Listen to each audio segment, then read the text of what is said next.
투명해져가는 존재들에게 그대는 혹시 이런 느낌을 받은 적이 있는가? 마치 내가 투명인간이 된 것 같은 느낌. 사람들이 나를 보지만 보지 않고 듣지만 듣지 않는 것 같은 느낌. 내가 말을 해도 공기 속으로 흩어지는 것 같고 내가 존재해도 없는 것처럼 취급받는 것 같은 느낌. 이것을 나는 존재의 투명화라고 부른다. 나이가 들면 사람은 점점 투명해진다. 사회적 역할이 사라지고 경제적 힘이 약해지고 신체적 능력이 떨어지면서 사람들의 시선에서 점점 흐려진다. 젊었을 때는 뚜렷했던 나의 윤곽이 나이가 들수록 희미해진다. 하지만 진짜 문제는 따로 있다. 남들이 나를 투명하게 보는 것보다 더 큰 문제는 내가 나 자신을 투명하게 여기는 것이다. 나는 이제 중요하지 않아. 나는 이제 쓸모없어. 나는 이제 끝났어. 스스로를 무화시키는 것. 이것이 진짜 비극이다. 오늘 나는 그대에게 이야기하려 한다. 존재의 무게를 되찾는 법에 관하여 이것은 기술이 아니라 철학의 문제다. 어떻게 보이느냐의 문제가 아니라 어떻게 존재하느냐의 문제다. 천천히 깊이 들어주기 바란다. 첫 번째, 장 마이너스 존재의 밀도에 관하여 사람에게는 밀도가 있다. 물리학에서 밀도란 단위 부피당 질량을 의미한다. 같은 크기라도 밀도가 높으면 무겁고 밀도가 낮으면 가볍다. 사람도 마찬가지다. 겉으로 보기에는 비슷해 보여도 어떤 사람은 무게감이 있고 어떤 사람은 가볍게 느껴진다. 이것을 나는 존재의 밀도라고 부른다. 밀도가 높은 사람은 말이 적어도 귀 기울여 듣게 만든다. 가만히 앉아 있어도 존재감이 느껴진다. 반대로 밀도가 낮은 사람은 아무리 말을 많이 해도 공허하다. 아무리 애를 써도 가볍게 여겨진다. 그렇다면 무엇이 존재의 밀도를 만드는가? 첫째, 내면의 중심이다. 흔들리지 않는 중심을 가진 사람은 밀도가 높다. 유배지에서 나는 이것을 절실히 깨달았다. 모든 것을 잃었을 때, 외부의 모든 것이 사라졌을 때, 나에게 남은 것은 무엇인가? 내면의 중심이었다. 세상이 나를 죄인이라 불러도, 사람들이 나를 외면해도 나는 내가 누구인지 알았다. 내가 무엇을 위해 사는지 알았다. 그 중심이 나를 지탱했다. 그대에게 묻고 싶다. 그대의 중심은 무엇인가? 많은 사람들이 평생 외부에서 중심을 찾는다. 직장, 돈, 명예, 타인의 인정. 그것이 중심이 된다. 하지만 그것들은 영원하지 않다. 직장은 은퇴하면 사라지고, 돈은 쓰면 없어지고, 명예는 시간이 지나면 잊히고, 타인의 인정은 변덕스럽다. 진짜 중심은 내면에 있어야 한다. 내가 누구인가? 내가 무엇을 중요하게 여기는가? 내가 어떤 사람이고 싶은가? 이것이 흔들리지 않으면 외부가 아무리 변해도 나는 흔들리지 않는다. 둘째, 사유의 깊이다. 밀도는 깊이에서 온다. 얕은 생각을 하는 사람은 가볍고 깊은 사유를 하는 사람은 무겁다. 나는 유배지에서 깊이 생각하는 법을 배웠다. 할 일도 없고 만날 사람도 없는 긴 시간? 처음에는 그 시간이 고통이었다. 하지만 점점 그 시간이 선물임을 깨달았다. 생각할 수 있는 시간, 사유할 수 있는 시간. 사람들은 생각하기를 두려워한다. 생각하면 불편한 진실과 마주하게 된다. 나의 한계, 나의 실패, 나의 후회. 그래서 생각하지 않으려 한다. 바쁜 척하고 일에 몰두하고 끊임없이 자극을 찾는다. 생각할 틈을 주지 않는다. 하지만 생각하지 않는 삶은 얕다. 표면만 스치고 지나간다. 깊이가 없다. 밀도가 없다. 그런 사람은 가볍게 여겨진다. 왜냐하면 실제로 가벼우니까. 깊이 생각하는 습관을 가져라. 아침에 일어나면 잠시 앉아 생각하라. 오늘 나는 무엇을 할 것인가? 왜 그것을 하는가? 그것이 내 삶에서 어떤 의미를 갖는가? 밤에 잠들기 전에도 생각하라. 오늘 나는 어떻게 살았는가? 무엇을 배웠는가? 내일은 어떻게 살 것인가? 이런 사유가 쌓이면 밀도가 생긴다. 셋째, 침묵의 힘이다. 밀도는 침묵에서도 온다. 말이 많은 사람은 가볍고 침묵할 줄 아는 사람은 무겁다. 이것은 말을 하지 말라는 뜻이 아니다. 말을 아끼라는 뜻이다. 필요한 말만 하고 불필요한 말은 삼키라는 뜻이다. 말을 쏟아내기 전에 한 번 더 생각하라는 뜻이다. 나는 유배지에서 침묵의 가치를 배웠다. 혼자 있는 시간이 많았다. 대화할 사람도 적었다. 처음에는 답답했다. 말하고 싶은 것이 많았다. 하지만 시간이 지나면서 침묵이 편해졌다. 침묵 속에서 나는 더 많은 것을 들을 수 있었다. 바람 소리, 새 소리, 빗소리, 그리고 내 안의 목소리. 말이 많으면 들을 수 없다. 끊임없이 말을 쏟아내면 상대의 말도, 세상의 소리도, 내 안의 목소리도 들을 수 없다. 그저 내 목소리로 가득 찬 공허한 공간만 남는다. 침묵할 줄 아는 사람은 듣는다. 상대의 말을 진짜로 듣는다. 말 뒤에 숨은 감정을 듣고, 말하지 않은 것을 듣고, 침묵의 의미를 듣는다. 그래서 그 사람의 말은 무게가 있다. 듣고 나서 하는 말이기 때문이다. 두 번째, 허와 실의 변증법. 사람에게는 허와 실이 있다. 허는 비어 있음이고 실은 채워져 있습니다. 일반적으로 사람들은 실을 좋아하고 허를 싫어한다. 채워진 것이 좋고 비어 있는 것이 나쁘다고 생각한다. 하지만 진리는 그렇게 단순하지 않다. 허와 실은 변증법적 관계에 있다.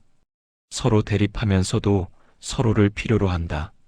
비어 있기 때문에 채울 수 있고 채워져 있기 때문에 비울 수 있다. 만만하게 보이는 사람은 이 균형을 잃은 사람이다.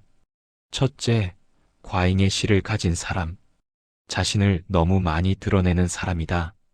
자신의 모든 것을 보여주고 모든 생각을 말하고 모든 감정을 표현한다. 투명하다. 예측 가능하다. 그래서 가볍다. 나는 이것을 과시의 함정이라 부른다. 자신을 과시하려는 사람은 역설적으로 가볍게 보인다. 나는 이런 사람이야. 나는 이런 것을 가졌어. 나는 이런 것을 할 수 있어. 끊임없이 자신을 증명하려 한다. 하지만 진짜 무게가 있는 사람은 증명할 필요가 없다. 그냥 존재만으로 충분하다. 그대는 어떤가? 자신을 너무 많이 설명하고 있지 않은가? 둘째, 과잉의 허를 가진 사람. 자신을 지나치게 비우는 사람이다. 저는 별거 아니에요. 저는 아무것도 모르는 사람이에요. 겸손한 것처럼 보이지만 사실은 자신을 지우는 것이다. 이것은 진짜 겸손이 아니다. 진짜 겸손은 자신을 알고 있으면서도 자랑하지 않는 것이다. 자신에게 가치가 있음을 알면서도 과시하지 않는 것이다. 하지만 자신을 지우는 것은 비겁함이다. 책임을 회피하는 것이다. 저는 아무것도 아니에요. 이렇게 말하면 아무것도 기대받지 않는다. 아무것도 요구받지 않는다. 편하다. 하지만 그 대가로 존중도 받지 못한다.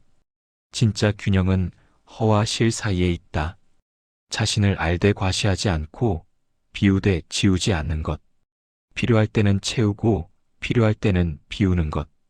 이것이 중용이다. 나는 유배지에서 이것을 배웠다. 처음에는 억울함으로 가득 차 있었다. 나는 죄가 없어. 나는 억울해. 왜 나만 이런 일을 당해야 해? 실로 가득 차 있었다. 하지만 그 억울함으로는 아무것도 할 수 없었다. 그저 나를 괴롭힐 뿐이었다. 그래서 비웠다. 억울함을 내려놓고 분노를 내려놓고 원망을 내려놓았다. 비우니 공간이 생겼다. 그 공간에 새로운 것이 들어왔다. 평온, 사유, 깨달음. 하지만 완전히 비우지는 않았다. 내 중심은 지켰다. 내가 누구인지, 무엇을 소중하게 여기는지, 어떻게 살고 싶은지. 그것은 지켰다. 비우되 지우지 않았다. 이것이 허실의 균형이다. 그대도 이 균형을 찾아야 한다. 자신을 너무 드러내지도, 너무 감추지도 말라. 필요할 때는 보여주고, 필요할 때는 간직하라. 말할 때는 명확히 말하고, 들을 때는 온전히 들어라. 세 번째, 시간성과 존재의 무게. 사람의 무게는 시간 속에서 만들어진다. 급하게 만들어진 것은 가볍다. 천천히 만들어진 것은 무겁다. 나무를 보라. 빨리 자란 나무는 나이테가 성글고 가볍다. 천천히 자란 나무는 나이테가 촘촘하고 무겁다. 사람도 마찬가지다. 빨리 살려는 사람은 가볍다. 천천히 사는 사람은 무겁다. 이것을 나는 시간성의 문제라고 본다. 현대를 사는 사람들은 너무 빠르다. 빨리 배우고, 빨리 성공하고, 빨리 누리려 한다. 기다리지 못한다. 천천히 읽는 것을 견디지 못한다. 즉각적인 결과를 원한다. 그래서 가볍다. 반대로 무게가 있는 사람은 천천히 산다. 급하지 않다. 조급해하지 않는다. 시간이 필요한 것은 시간을 준다. 익어야 하는 것은 익기를 기다린다. 서두르지 않는다. 나는 유배지에서 천천히 사는 법을 배웠다. 처음에는 미칠 것 같았다. 시간이 너무 천천히 갔다. 하루가 1년 같았다. 뭔가 해야 할 것 같은데 할 게 없었다. 뭔가 이루어야 할 것 같은데 이룰 게 없었다. 하지만 시간이 지나면서 깨달았다. 천천히 가는 시간이 오히려 선물이라는 것을. 빨리 가는 시간은 아무것도 남기지 않는다. 순식간에 지나가 버린다. 하지만 천천히 가는 시간은 깊이를 남긴다. 책 한 권을 천천히 읽었다. 몇 달에 걸쳐 읽었다. 한 구절 한 구절 음미하며 읽었다. 그 책은 내 안에 깊이 새겨졌다. 만약 빨리 읽었다면 머릿속을 스쳐 지나갔을 것이다. 하지만 천천히 읽었기에 내 일부가 되었다. 이것이 시간성의 힘이다. 그대도 천천히 살아야 한다. 특히 나이가 들수록. 젊었을 때는 빨리 살아도 된다. 배울 것도 많고, 이룰 것도 많고, 경험할 것도 많다. 하지만 나이가 들면 속도를 줄여야 한다. 천천히 먹고, 천천히 걷고, 천천히 생각하라. 한 끼 식사를 천천히 음미하라. 맛을 느끼고, 식감을 느끼고, 온도를 느껴라. 급하게 먹으면 그냥 배를 채우는 것일 뿐이다. 천천히 먹으면 식사가 명상이 된다. 산책도 천천히 하라. 목적지에 빨리 도착하려 하지 말라. 걷는 것 자체를 즐겨라. 바람을 느끼고, 햇살을 느끼고, 땅을 밟는 감각을 느껴라. 빨리 걸으면 운동이 될 뿐이다. 천천히 걸으면 수행이 된다. 생각도 천천히 하라. 어떤 문제에 대해 즉각적인 답을 내리지 말라. 시간을 두고 생각하라. 여러 각도에서 보고 깊이 파고들고 천천히 결론에 도달하라. 빨리 생각하면 피상적이다. 천천히 생각하면 깊이가 생긴다. 천천히 사는 사람은 무게가 생긴다. 말 한마디도 무게가 있고, 행동 하나도 무게가 있고, 존재 자체가 무게가 있다. 왜냐하면 그 사람 안에 시간이 축적되어 있기 때문이다. 네 번째, 수신의 철학. 무게는 수신에서 온다. 수신이란 자기 자신을 닦는 것이다. 몸을 닦고 마음을 닦고 정신을 닦는 것이다. 이것이 모든 것의 시작이다. 옛 가르침에 이런 말이 있다. 수신제가 지국평천하. 자신을 닦고 집안을 가지런히 하고 나라를 다스리고 천하를 평안케 한다. 순서가 있다. 자신을 닦는 것이 먼저다. 자신을 닦지 않고는 다른 것을 할 수 없다. 하지만 현대 사람들은 이 순서를 무시한다. 자신은 돌보지 않고 바깥 것만 추구한다. 돈을 벌고 성공하고 인정받으려 한다. 하지만 자신이 비어 있으면 아무것도 채울 수 없다. 밑 빠진 독에 물 붓기다. 수신의 첫 번째는 몸을 닦는 것이다. 몸가짐을 바르게 하는 것이다. 자세를 바르게 하고 걸음걸이를 바르게 하고 표정을 바르게 하는 것이다. 많은 사람들이 이것을 사소하게 여긴다. 자세가 뭐가 중요해? 편하게 있으면 되지. 하지만 자세는 사소하지 않다. 자세는 그 사람의 마음을 드러낸다. 허리를 굽히고 고개를 숙이고 있는 사람을 보라. 그 사람의 마음도 굽어 있다. 자신감이 없고 위축되어 있고 세상이 무겁게 느껴진다. 반대로 허리를 펴고 고개를 들고 있는 사람을 보라. 그 사람의 마음도 곧다. 당당하고 자신감 있고 세상을 정면으로 마주한다. 자세가 마음을 만든다. 처음에는 마음이 자세를 만든다. 자신감 있는 사람이 바른 자세를 갖는다. 하지만 시간이 지나면 역전된다. 자세가 마음을 만든다.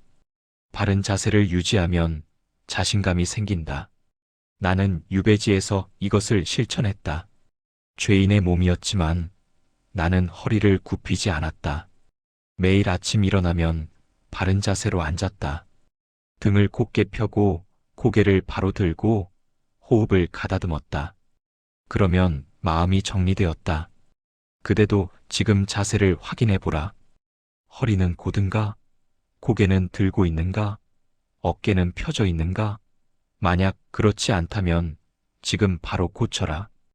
허리를 펴고 고개를 들고 어깨를 펴라. 그러면 마음이 달라지는 것을 느낄 것이다.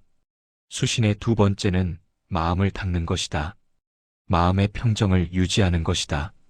흔들리지 않는 마음, 요동치지 않는 마음을 갖는 것이다. 나는 이것을 부동심이라 부른다.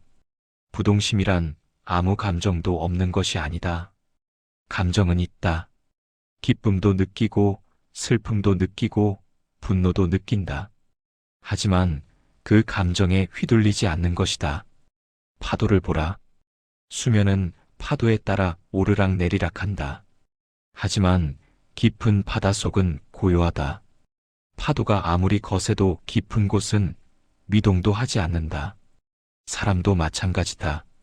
표면적인 감정은 오르락 내리락 한다. 하지만 깊은 내면은 고요해야 한다. 그것이 부동심이다. 어떻게 부동심을 기를 수 있는가? 첫째, 감정을 관찰하는 법을 배워라. 감정이 일어났을 때 그 감정에 휩쓸리지 말고 한 발 물러서서 관찰하라. 아, 지금 내가 화가 나고 있구나. 이 화는 어디서 왔을까? 무엇 때문에 생긴 걸까? 이렇게 관찰하면 감정의 힘이 약해진다. 둘째, 호흡을 조절하라. 감정이 격해지면 호흡이 빨라진다. 반대로 호흡을 천천히 하면 감정이 가라앉는다. 깊게 들이쉬고 천천히 내쉬라. 10번만 반복해도 마음이 진정된다. 셋째, 거리를 두라. 감정을 일으킨 상황에서 물리적으로 거리를 두라. 그 자리를 떠나라. 산책을 하라. 시간을 두라. 즉각 반응하지 말라. 하루가 지나면 그 감정은 많이 약해져 있을 것이다. 수신의 세 번째는 정신을 닦는 것이다. 생각을 맑게 하는 것이다. 잡념을 줄이고 집중력을 높이고 사유의 깊이를 더하는 것이다. 현대인의 정신은 너무 산만하다. 한 가지에 집중하지 못한다. 책을 읽다가도 스마트폰을 보고 대화를 하다가도 딴 생각을 하고 식사를 하다가도 텔레비전을 본다. 정신이 사방으로 흩어져 있다. 정신을 한 곳에 모으는 연습을 해야 한다. 나는 유배지에서 이것을 훈련했다. 책을 읽을 때는 오직 책만 읽었다. 다른 것은 생각하지 않았다. 한 문장을 읽으면 그 의미를 곱씹었다. 이해될 때까지 다시 읽었다. 그렇게 하나에 집중하는 법을 배웠다. 그대도 시도해보라.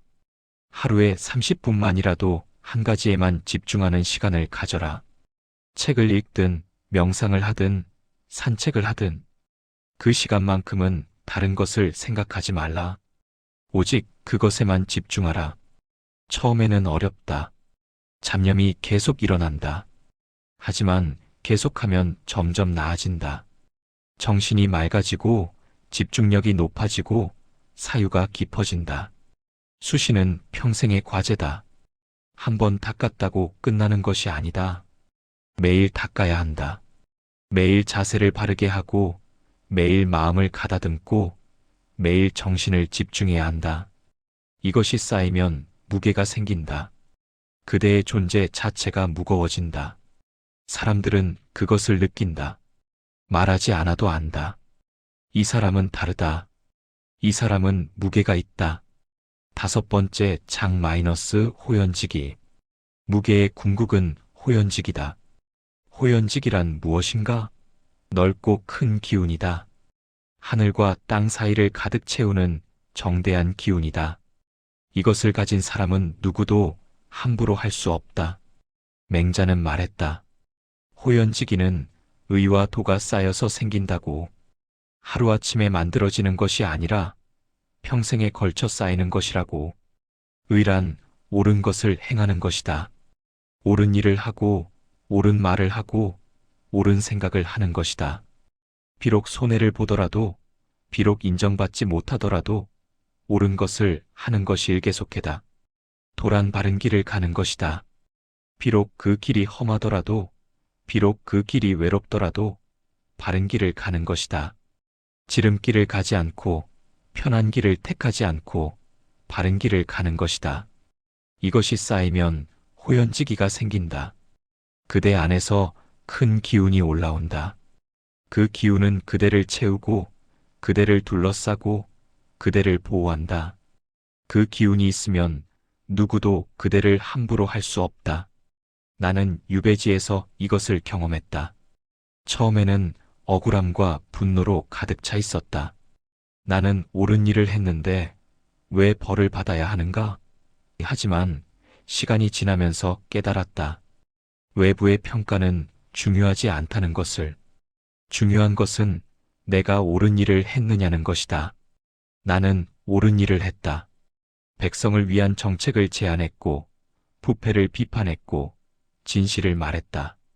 그것 때문에 벌을 받았지만 나는 후회하지 않았다. 왜냐하면 그것이 옳은 일이었기 때문이다. 그 확신이 나를 지탱했다. 아무도 인정해주지 않아도, 세상이 나를 죄인이라 불러도 나는 알았다. 내가 옳은 일을 했다는 것을. 그 알미 나에게 힘을 주었다. 호연지기가 내 안에 차올랐다. 그대에게도 호연지기가 필요하다. 특히 나이가 들어 힘이 약해질 때, 사회적 지위가 없어질 때, 경제적 능력이 떨어질 때, 그때 그대를 지탱해주는 것은 외부의 것이 아니라 내부의 기운이다. 어떻게 호연지기를 기를 수 있는가? 첫째, 떳떳하게 살아라. 부끄러운 일을 하지 말라. 비록 작은 일이라도, 비록 아무도 보지 않는다 해도 떳떳하지 못한 일을 하지 말라. 그러면 그대 안에 떳떳함이 쌓인다. 그것이 호연지기의 씨앗이다. 둘째, 작은 선행을 쌓아라. 거창한 선행이 아니어도 된다. 길을 걷다 쓰레기를 줍고, 누군가에게 친절한 말을 건네고, 어려운 사람을 도우라. 작은 선행이 쌓이면 큰 덕이 된다. 셋째, 원칙을 지켜라. 그대만의 원칙을 세우고 그것을 지켜라. 나는 거짓말을 하지 않는다. 나는 약속을 지킨다. 나는 옳은 일을 한다. 원칙을 지키는 삶이 쌓이면 그대 안에 중심이 생긴다. 넷째, 부당함에 맞서라. 부당한 일을 보면 침묵하지 말라. 비록 그대가 손해를 보더라도, 비록 그대가 미움을 받더라도 옳은 말을 하라. 정의를 위해 서라. 그것이 호연지기를 기르는 길이다. 호연지기를 가진 사람은 다르다. 말하지 않아도 느껴진다. 가만히 앉아 있어도 존재감이 있다. 사람들은 그 사람을 함부로 대하지 못한다. 왜냐하면 그 사람 안에 큰 기운이 있기 때문이다. 이제 이야기를 마무리하려 한다. 나는 오늘 그대에게 존재의 무게에 관해 이야기했다. 이것은 기술이 아니라 철학의 문제라고 했다. 어떻게 보이느냐가 아니라 어떻게 존재하느냐의 문제라고 했다. 존재의 무게는 하루아침에 만들어지지 않는다. 평생에 걸쳐 쌓이는 것이다. 내면의 중심을 세우고 깊이 사유하고 천천히 살고 자신을 닫고 호연지기를 기르는 것. 이 모든 것이 쌓여서 무게가 된다. 그대가 지금 가볍게 여겨진다면 낙담하지 말라. 그것은 그대가 나쁜 사람이어서가 아니다. 단지 그대 안에 무게가 아직 쌓이지 않았을 뿐이다. 지금부터 쌓으면 된다. 매일 조금씩, 매일 자세를 바르게 하고, 매일 깊이 생각하고, 매일 천천히 살고, 매일 떳떳하게 행동하라. 그것이 쌓이면 1년 후에는 지금과 다른 사람이 되어 있을 것이다. 10년 후에는 완전히 다른 사람이 되어 있을 것이다. 나이는 숫자가 아니라 깊이다. 그대가 60이든 70이든 80이든 상관없다. 중요한 것은 그 세월 동안 무엇을 쌓았느냐다. 단지 나이만 먹었다면 그것은 무의미하다. 하지만 그 세월 동안 지혜를 쌓고 덕을 쌓고 깊이를 쌓았다면 그대는 진짜 어른이다. 진짜 어른은 함부로 대할 수 없다. 그 안에 세월이 쌓여 있고 경험이 쌓여 있고 지혜가 쌓여 있기 때문이다. 그것이 무게가 되어 그 사람을 함부로 대하려는 사람을 주저하게 만든다. 그대도 그런 사람이 될 수 있다. 지금부터 시작하라. 오늘부터 다르게 살아라. 존재의 무게를 쌓아가라. 그러면 그대는 달라질 것이다. 그대를 대하는 사람들의 태도도 달라질 것이다. 그대의 여정에 평안이 함께하기를. 존재의 무게를 되찾는 그 길에 나의 경험이 작은 도움이 되기를 바란다. 다산, 그대에게 이 말을 전하며 붓을 놓는다. 나의 이야기 도움이 되었다면 구독하고 다시 보기를 기대한다.